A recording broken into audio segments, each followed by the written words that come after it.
देश के तमाम पूर्व राजघराने के संपत्ति विवाद की चर्चा हमेशा ही रहती है, लेकिन मेवाड़ में पिछले दिनों महेंद्र सिंह मेवाड़ के निधन के पश्चात उनके ज्येष्ठ पुत्र विश्वराज सिंह मेवाड़ का आज चित्तौड़गढ़ किले के फतेह प्रकाश महल में राज तिलक किया जा रहा है। इस दौरान देश विदेश से विभिन्न पूर्व राजघराने के लोग भी इसमें शामिल हो रहे हैं। राव उमराव के वरिष्ठ जन भी इसमें उपस्थित हो रहे हैं। यहाँ तक तो सब ठीक है, लेकिन यदि बात करें तो अरविंद सिंह जी मेवाड़ के द्वारा एक अधिसूचना जारी की गई है, जिसमें ये साफ कह दिया गया है कि मेरे पिता भगवत सिंह द्वारा महेंद्र सिंह मेवाड़ को अमुक संपत्तियों से बेदखल किया गया है। यहाँ तक भी इस अधिसूचना में सब कुछ ठीक लगता है, लेकिन इसके बाद जो कुछ लैंग्वेज दी गई है उसको सुनकर आप हम सभी चौंक जाएंगे। देखिए, मानवता के नाते तो पूर्वजों के दर्शन हर कोई कर सकता है, लेकिन इस अधिसूचना पर यदि नज़र डालें तो इसमें यह साफ कर दिया गया है कि सिटी पैलेस स्थित धूनी के दर्शन नहीं किए जा सकते हैं।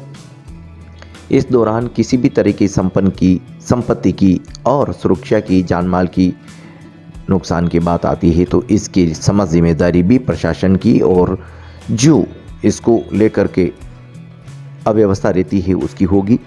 लेकिन इसके अलावा एकलिंग जी मंदिर में भी उन्हें दर्शन के लिए मनाही की है, यानी कि अनाधिकृत व्यक्ति के प्रवेश पर रोक लगाई गई है।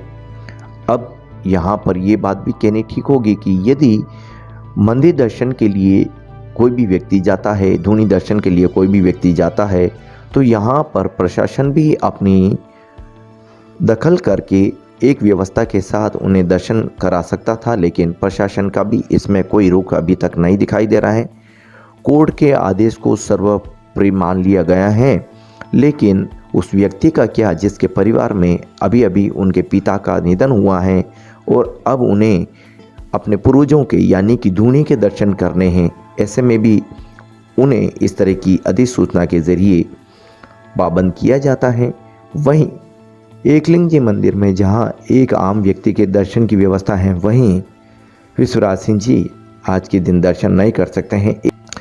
ऐसा इस अधिसूचना के माध्यम से कहा गया है। अब देखना ये भी होगा कि विश्वराज सिंह जी यहाँ किस तरह से अपना बड़ा दिल दिखाकर इन सभी जगह दर्शन नहीं करेंगे, या क्या उनके समर्थकों और समाज के द्वारा कोई बड़ा फैसला लिया जाना है। लेकिन मेवाड़ में आज कलयुग की कहानी पुनः कही जा रही है और इसे दुनिया देख रही है। यहाँ ये भी तय होना ज़रूरी है कि एक तरफ एक भाई को पूरे जीवन स्वाभिमान और संघर्ष के बिताना पड़ा, और उसके निधन के बाद भी यह सब तमाशा अब सड़कों पर दिखाई दे रहा है। इंसाफ के लिए हमेशा सच्चे व्यक्ति को ज़रूर प्रताड़ित होना पड़ता है, लेकिन भगवान के घर में देर है अंधेर नहीं।